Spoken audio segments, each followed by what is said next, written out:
Hi students, அனைவருக்கும் வணக்கம். நம்மளோட 11th ஸ்டாண்டர்ட் சுவாலஜி அதாவது pure science zoology half yearly exam government official original question paper தான் பார்க்க போகிறோம். ஸோ இதில் இருக்கக்கூடிய 1 மார்க்ஸ் எல்லாமே நோட் பண்ணி வச்சிங்க. இதில் ரிப்பீட்டட் 1 மார்க்ஸ் வந்து நிறையாவது நமக்கு வந்து கேட்பாங்க. ஸோ இதெல்லாமே மார்க் பண்ணி வச்சிங்க. 11th பியூர் சயின்ஸ் ஸ்டூடெண்ட்ஸ்க்கு ஆல்ரெடி நம்ம வந்து இம்பார்ட்டன்ட் கொஸ்டின் எல்லாமே அப்லோட் பண்ணியாச்சு. சாப்டர் வைஸாக இருக்கக்கூடிய கொஷின். ஸோ அடுத்தடுத்த வீடியோவில் நம்ம top 20 5 marks 3 marks and 2 marks வந்து அப்லோட் பண்ணுவோம். ஆல்ரெடி உங்களுக்கு வந்து பயாலஜி எக்ஸாம்ஸ் வந்து முடிஞ்சிருச்சு. அதனால் உங்கள் டிஸ்ட்ரிக்டில் நடந்த பயாலஜி கொஸ்டின் பேப்பர்ஸில் இருக்கக்கூடிய பயோசுவாலஜி கொஸ்டின்ஸ் வந்து படிங்க. இதில் 2 மார்க்ஸ் என்னென்ன கேட்டிருக்காங்கன்னு சொல்லிட்டு பாருங்கள்.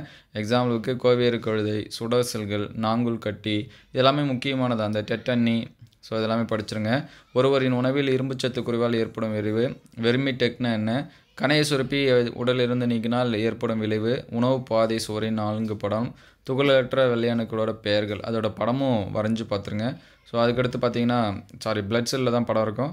ஸோ பார்த்துங்க. அதுக்கடுத்து பார்த்தீங்கன்னா 3 மார்க்ஸு வெள்ளை அடிப்போத்திசுவை பழுப்பு அடிப்போத்திசுலேருந்து வேறுபடுத்துக, தவளையில் காணப்படும் சுவாச முறை. தவளையை பற்றி கொஸ்டின் வந்து கண்டிப்பாக கேட்டுகிட்டே இருக்காங்க சரிங்களா. அதோட முக்கியத்துவம் படிச்சுங்க.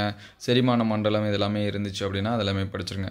அதுக்கடுத்து செரிமான நொதியின் தேவையின் போது மட்டுமே சுரக்கிறது வியாதி, மெட் ஹீமோக்ளோபின்.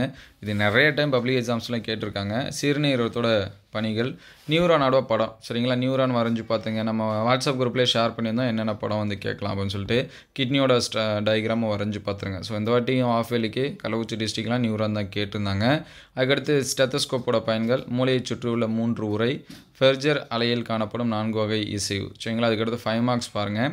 பெயரிடுவதற்கான அடிப்படை விதி, முதுகு நாணுடைய முதுகு நாணுற்ற வேறுபாடு, கரப்பாம்பூச்சியோட செரிமான மண்டலம் படம் வரைந்த பாகங்களை குறி, மனித சுவாச மண்டல கோளாறு எதின் 5, இதய துடிப்பு தோன்றல் மற்றும் பரவுதல், பல்வேறு வகையான எலும்பு முறிவு, பல்வேறு நாளமில்லா சுரப்பியின் அமைவிடம், பயன்பாட்டினை பொறுத்து 5 வகையான கோழிகளை வகைப்படுத்துக, கண்ணின் ஒளிவிலகல் குறைபாடு, மனித சிறுநீரத்தோட நீள்வெட்டு தோற்றம் படம் வரைந்த பாகங்களை குறி.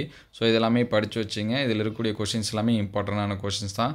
அடுத்தடுத்த வீடியோவில் மீதி இருக்கக்கூடிய கொஷின்ஸ் எல்லாமே அப்டேட் பண்ணுவோம். ஸோ நம்ம சேனலை சப்ஸ்கிரைப் பண்ணாமல் தான் சப்ஸ்கிரைப் பண்ணுறேங்க. உங்களுக்கு எந்த டிஸ்ட்ரிக்ட் கொஸ்டின் வேணும் அப்படிங்கிறத கமெண்ட் பண்ணுங்கள். தேங்க்யூ ஃபார் வாட்சிங்.